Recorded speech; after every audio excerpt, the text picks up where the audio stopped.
Hello everyone. So today we are from Group 4. We're going to present it about sentence semantics participants.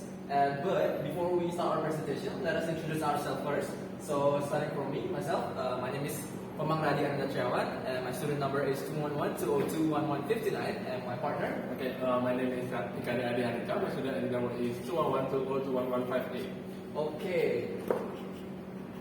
So the first material will be about classifying participants. So the first material will be presented by me. So it's about classifying participants.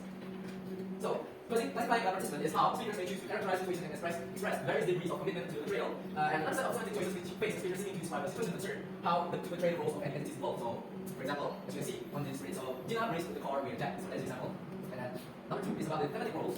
So thematic roles is basically a term used to express a noun phrase role with respect to an action or state described by a sentence verb. As you can see on the screen, so this are example of thematic roles. There are agent. So agent is the initiator of action, capable of doing with volition or extra. So agent basically is just like the subject. And yeah, as you can see, David took the racers. So David is the agent because the one who took the racers is David. And the second one is the fox, jumped out of the ditch. And then the fox is the agent because the one who jumped out of the ditch is the fox. So as simple as that. And the second one is patient. Patient is the entity undergoing the effect of action after often undergoing some change in state. So the example is Henda cut back these bushes, and the second one is the sun melted the ice. So from there, patient can be put as the undergoing effect of some actions or the effects of some actions. So it's like Henda cut back these bushes, so the bushes will change the forms. That's why it's called patient. And the next one is thing. Thing is the entity which is moved by action or whose location is described. For example, Roberto passed the ball one. So the ball is moved because Roberto passed it to someone, and then that's why it's called thing. Because thing is, you understand what I said? This action or whose location is moved. Anything that is moved by action or whose location is described. And the second one is the book is in the library. So that is all I think. And then next one is the experiencer. So from the name itself, experiencer, so it's the one aware of the action or state described by predicate, but which is not in control of the action or state. So they just experience something, just like the name itself, experiencer. They just experience it. So and they don't have the control, the ability to control the situations. That's why it's called experiencer. And then first example is Kevin fell ill. So Kevin fell ill. So Kevin cannot control the feeling of ill. That's why Kevin is the experiencer. Because she cannot control illness, something like that. And the second one also Mary saw the smoke. So Mary cannot control the smoke. That's why Mary just accidentally saw smoke. So as simple as that. Same with third example, Lorcan heard the door shut. So Lorcan did not have the ability to control the door shut. So he's not the one who shut the door, something like that. Okay, the next one is the beneficiary. From the name itself, benefits. So this is the entity for whose benefit the action was performed. So the one who get the benefits the most. Just like for example, Robert filled in the form for his grandmother. So his grandmother is the beneficiary because his grandmother has the benefit from Robert because Robert just filled her form, something like that. And then second example is they baked me a cake. So me is the beneficiary because me got the benefits of got baked a cake from them, something like that. And then the next one is the instrument.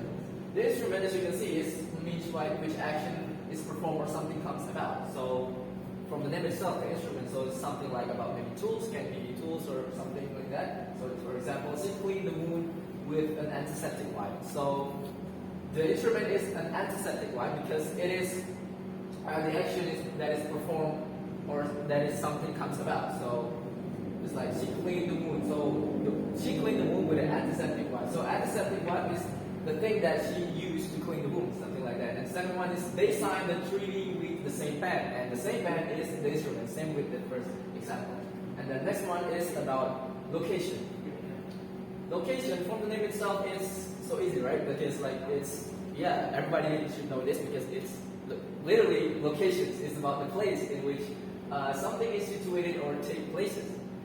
For example, the monster was hiding under the bed. So where is the monster was hiding? So the monster was hiding under the bed. So it shows locations of where is the monster hiding. And then second one is the band played in the marquee. Same with the first example. So where is the band played? In the marquee. So it shows locations, as simple as that. And then the next one is goal. The attitude towards which something is moved or where the action is directed towards. For example, Sheila handed her license to the policeman. And then the second is Pat told the joke to his friends. So goal is something like the goals. For themselves, for goals is something that move also. So where for specifically is where something that is moved forwards to where the action is directed towards, such as like Sheila handed her license. So where is Sheila handed her license? policeman. So that is the goal. So Sela goal is to hand the license to the policeman.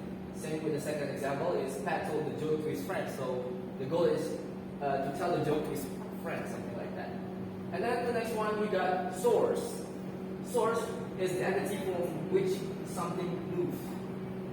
And the entity which shows also where you get something, or just like name, source. For example, the plane came back from Kinshasa, and we got the idea from a French magazine. So it shows from Kinshasa shows the entity of source. Same with the second example is from a French magazine, shows that it's a source because they got the idea from a French magazine and something like that. And then the last one we got stimulus. Stimulus is the entity causing an effect, or usually psychological, and in the experiencer. And for example, Johnny didn't like the cool breeze. And the second one is the noise frightening the passengers. So just like it's stimulus, so that it's causing an effect. So the effect of the cool breeze, John didn't like it. So something like that. So it's same like noise frightening the passenger. So the passenger frightened because of the noise. Something like that. And then next, we got grammatical relations and thematic roles. Oh, so grammatical relations express the surface decisions or a case a noun phrase bears in the sentence. So as you can see on the screen, thematic relations concern the nature of the relationship between the meaning of the verb and the meaning of the noun. There is a tendency for subjects to be agents, direct objects to be patients and themes, and instruments to occur as proportional phrases. For example, as you can see, Ursula broke the ice with a pickaxe. So Ursula is the agent or subject, and the ice is the patient or the direct object, and then a pickaxe is the instrument, so the instrument that they use to break the ice with. So it's a prepositional phrase. And then the second example is the pickaxe broke the ice. So the pickaxe is the instrument or the subject, and then the ice is the direct object. So why it becomes the pickaxe becomes the instrument. And then the third one, the ice broke. The ice broke. It's only two. There's only one entity to which only patients. So the ice is the patient, something like that. So there's no agent and instrument. Next, we got verb and thematic roles grids. So verbs have particular requirements for their thematic roles. We need to know how many arguments a verb requires, or whether it's intransitive or transitive, and etc. And what thematic roles its arguments may hold. In generative grammar literature, this listing of thematic roles is often called a thematic role grid, or a theta grid for short. Example, put V or for agent, theme, locations. So John, the agent, put the book as theme on the shelf, its location. Something like that. And next. Okay, next we got a problem with thematic roles. So for this material will be presented by my friend here, Adi Hatika. So for Adi, time is yours. Okay, thank you. Okay.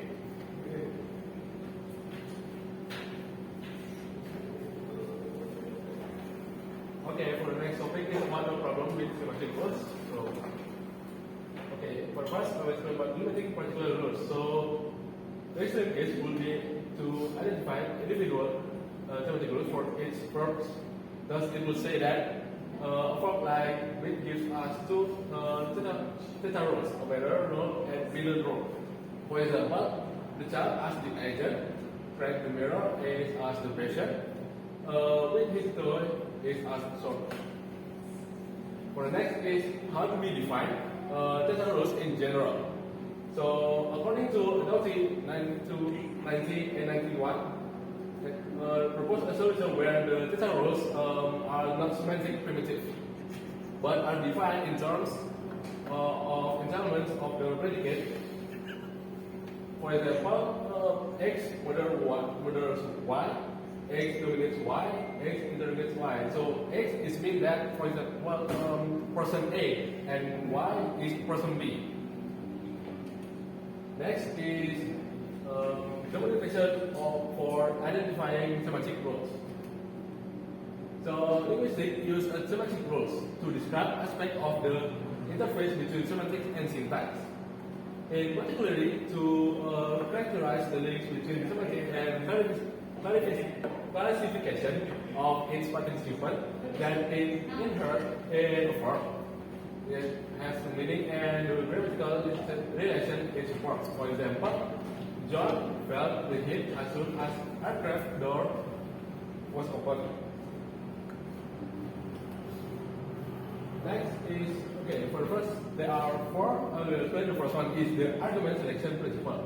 So in predicates with a grammatical subject and object, the argument for which the predicate entails the greatest number of proto-agent properties will be explicitized as the subject of the predicate. For the next is the corollary 1. So if there are two arguments of relation have approximately equal number of entire proto-agent and proto-patient properties, then either or both may be lexicalized as the subject and similarly for the objects. And for the next is the corollary 2. So with a three-place predicate, the non-subject argument having the greater number of entire proto-patient properties will be lexicalized as the object, as the direct object, and the non-subject argument having a favorable entire proto-patient properties will be lexicalized as an oblique or propositional object. And for the last is non-distractness. So product rules obviously do not classify the arguments exhaustively.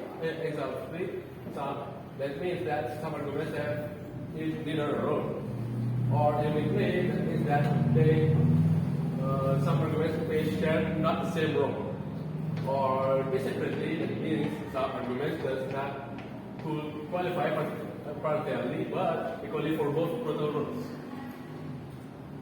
And for the next is voice. So there are three voices. The first one is the passive voice. So passive voice is the grammatical category of the voice offers that speakers flexibility in viewing the semantic rules. For example, Billy grouped the horse, and the horse were grouped by Billy. So the first is the active voice. Billy grooms the horse, and the second is the passive voice. The horse were groomed by Billy. So they have same meaning but have a different sentence. So for the next is the comparing passive construction across language. So there is a considerable variation around the pattern of the English passive in the last section. For that is where the agent is demoted from the subject position, and agent role is promoted to subject, and the verb shows that distinct form which agrees with the promoted subject. And for the last is the middle voice. So the middle voice varies from language to language, but several factors is the middle forms. Emphasize that the subject is the verb is that affected by the action described by the verb. And for the last topic is classifiers and the non-class. So in this section, we look at the semantic characterization that are based on inherent properties of that entities, referred by a non-phrase. But many languages have core system for marking how different it fits into a semantic classification system. Okay, so for what I will explain about the classifiers. So non-classifiers are morphemes or lexical words that code characteristics of the referent of the noun. So it is allowing to the speaker to classify the referent according to a system of semantic or conceptual categories. According to Dixon, 1977, described that the noun classifiers of the Australian language or unique as a closed set of around 20 members, which he divides into two general types. It contains several subtypes. So the first type is the inherent natural classifier, and the second type is function classifier. So for the first inherent natural classifier, there are more types, several subtypes. So for the first is there are human, animals, vegetation, natural objects like stone, and also the artifacts, for example, like canoe. And for the second general types, the function classifier also have his subtype. So those are meat food, non-meat food, drinkable things, movable, habitable, probably noises. For the next is there are habitable classifier which occur when the entity is being content, and positive classifier which occur in constructing, describing position. And for the next, I will talk about null class. So null class are agreement-based non-systems that are based on semantic classification similar to those seen for classifiers. So in modern Bantu language, the assignment of nouns to classes is not always semantic transparent. So a general system familiar from Indo-European language in which nouns are assigned 2 or 3 classes, male, female, and perhaps neither, are type of non-classes system. And for next is the example of non-classes. So for example, the noun in language in German or Hindi is a grammatical distinction only, loosely connected to a biological sex.